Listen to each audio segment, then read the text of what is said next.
Kuvela ukuthi umshayeli webhasi eligingqike labulala abafundi abayisithupha wabikela abaphathi bakhe ukuthi-ke kalikho esimeni esikulungele ukuthi lingahamba ibanga elide ngaphambi kokuba liginqike. Kusenzima ukuthi bemukele abazali bezingane bezifunda eMchitheka High School eMona kwaNongoma ezidlule engozini yebhasi eyenzeke ngoLwesibili phakathi kwaNongoma naseHluhluwe. Le ngozi ishiye inqwaba yabafundi belimele kanzima. Kuthiwa bebesuka kwaNongoma balibangise eThekwini lapho beyoqeqeshwa ngezifundo zedrama netourism. Izolo ngoLwesithathu iphephandaba Ilanga lahambela izigodi ezehlukene kwaNongoma liyoxoxa nemindeni eshonelwe izingane kule ngozi. Isililo besiqhuma phezulu, abanye bezibhonqa phansi, kusenzima ukwemukela okubehlele. Othisha bezikole ezakhele nalesi esehlele umshophi bebehla benyuke behambela imindeni eshonelwe. Iphephandaba likhulume noNkosana Hloniphile Ndlovu oshonelwe indodana yakhe uSanele Mabanga obeyikhalazi yaphathwa isibibithane. Le ngane ngayicela kunina ngoba-ke ngingenayo ingane yomfana, ifike la ekhaya izofunda ugrade 3. Ngiyikhulise-ke ngokwethembeka, sizwana kakhulu nayo futhi-ke ihlonipha. Iphume ekuseni-ke beyokwenza izifundo zedrama netourism. Ngizose ngithole ucingo lokuthi ibhasi libeke sengozini. Siphuthumile-ke esibhedlela sakwaHlabisa sangamthola-ke sabuyela endaweni yesigameko safike sathola ukuthi nguyena obengokuqala-ke kwabashonile. Sizwile ukuthi umshayeli webhasi-ke ubikile ukuthi kalikho esimeni esikahle, kodwa-ke kwathiwa makaqhubeke-ke acothoze.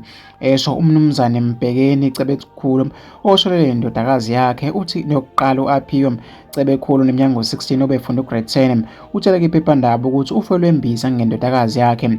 Indodakazi yami-ke ibishiye ithe uma ibuya ntambama izongazisa khona-ke ngizoyihlangabeza. Ngize emsakazweni ukhozi ukuthi kunengozi ebandakanya ibhasi ebebehamba ngalo la kwathanda uyise. Phuthume esibhedlela kwaHlabisa abahlengibazi basikhombisa isidumbu sakhe bathi-ke usanda kushona. Ubenazo izimpawu ezingajwayelekile ebezikhombisa ukuthi kukhona-ke okuzokwenzeka ekuseni ngaphambi kokuba ahambe. Uvalelise kaningi ngize ngambuza ukuthi kukhona yini okushodayo, wathi cha. Bengithi-ke ngiyayijabulisa indodakazi yami, ngiyayivakashisa nesikole kanti-ke sengiyayikhaphela. Kubalisa uCebekhulu. Unkosazana Busisiwe Buthelezi uthi kumzukulu wakhe uSibonelo Mhlongo utshele abangani bakhe ukuthi ucela ukuba angcwatshwe ngomNazaretha omude omeseshonile. Sibuhlungu siwumndeni ngokusehlele. Le ngane-ke kufanele ngabe-ke igibele ibhasi lokuqala kodwa-ke yalibala yaze yagibela-ke lokugcina.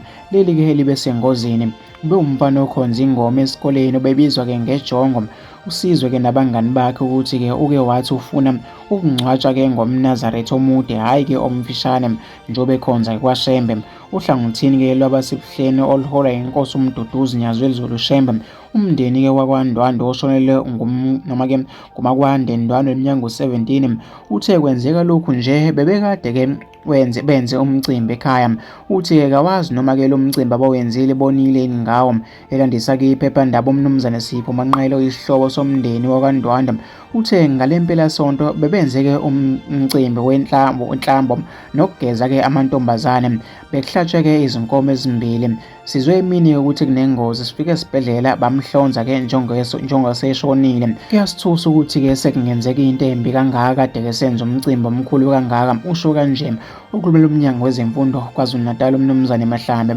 Uthi abafundi baka-grade 10 no-grade 11 bebevakashele-ke DOT bayofundiswa ngemkhakha-ke ehlukene kwezemfundo. Uthe umnyango udlulisa amazwi enduduzo emndenini eshonelwe nelinyalele.